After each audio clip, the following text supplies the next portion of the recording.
Before I applied, even before I started clinical medicine, I had no idea what to expect. Hi everyone, my name is Rosia. I'm currently a 5th year medical student studying at Cambridge University. In this video, I want to carry on from my previous video where I talked about my experiences as a preclinical student studying at Cambridge. Because I'm now in 5th year, I've been through almost a year and a half of the clinical Cambridge medicine course. The last 3 years of the medicine degree where we're sent around different hospitals around the east of England and we experience clinical placements, learning on the job to prepare us to actually be a doctor. This video is essentially to give you a bit of an insider's viewpoint into what life is really like. If you're considering medicine, this might be interesting to you. I also wanted to add that I'll be talking about an exciting opportunity for year 11 and year 12s later on in this video, so do stay around until the end to hear about that. Placements. Your time as a clinical medical student is essentially mostly spent on placements, standing around awkwardly asking doctors questions. You can have GP placements, surgery placements, medicine placements. Essentially, we get placed in almost every single specialty apart from the really niche ones. I remember really hating it in 4th year. To be honest, I still don't really like placements. You often feel like you're out of place. You're supposed to be there, but actually no one really has the time or the energy to teach you. Another thing is you often get sent really far away, so you have to arrange your own transport. I often go with friends who are driving. Other people drive themselves or take public transport. I also find it hard to exercise and keep my normal routines whilst on placement. It often just messes up my life. But apart from that, I can't really complain about placements because it does give me so much flexibility and the opportunities to see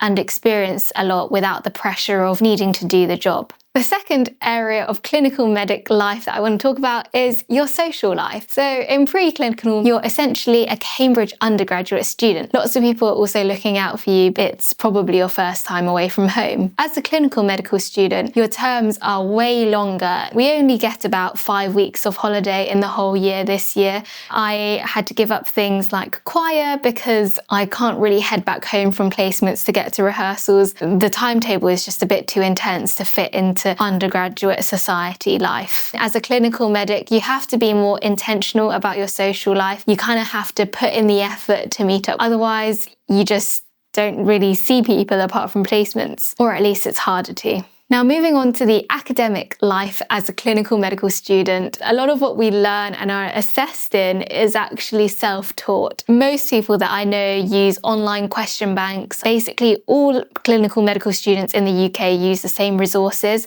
because now we have a standardised final exam. This means that as well as balancing placements, which are supposed to be 9 to 5, we also have to revise for our exams. Our exams in clinical medical years also get closer and closer together. My 4th year end of year exams were in July last year. This year, my end of year exams are in May, and in 6th year, they're actually in January. You still need to do a lot of preparation in order to make sure that you don't fail these, but they are less pressured than the preclinical exams. Our exams are not only single best answer questions, but they also include short answer questions as well as some practical exams. Our practical exams are also called OSCEs. They involve examining patients. We also have SKIs, which are for communication skills. When I did my exams in 4th year, I was really put off. 5 or 6 medical students are in one room and you do your examinations at the same time. When I was doing my exams, I couldn't concentrate because all I could hear was other people shouting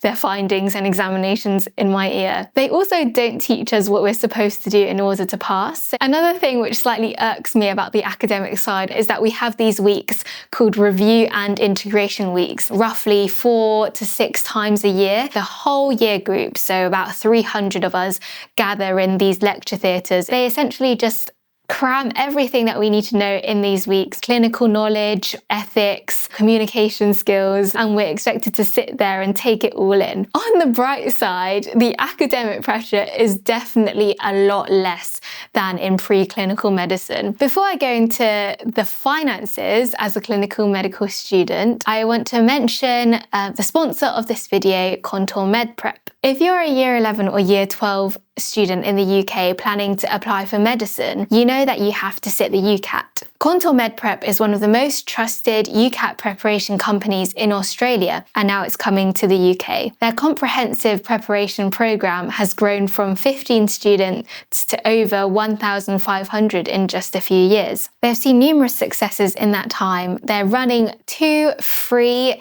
3-hour UCAT preparation workshops in central London on the 15th of February 2026. You'll be equipped with the exact habits and preparation strategies used by the world's most successful applicants in order to strengthen your UCAT preparation. Do check out the link in the description box below and sign up whilst there are still spaces. Moving back to the financial elements of being a clinical medical student, as a 4th to 6th year, terms are much longer, and that means rent also increases. In 4th year, you're still covered by student finance. In 5th year, it slightly changes and your tuition fees are covered by the NHS bursary. This is something that you don't have to pay back, but also the NHS bursary gives you much less maintenance loan support compared to student finance. Normally, you get a maximum of about £1,000 maintenance as a base rate. This can be supplemented with a reduced student finance maintenance loan. Many 5th and 6th years are left with a lot less money than they would have in 1st to 4th year. Luckily, being at Cambridge, there's also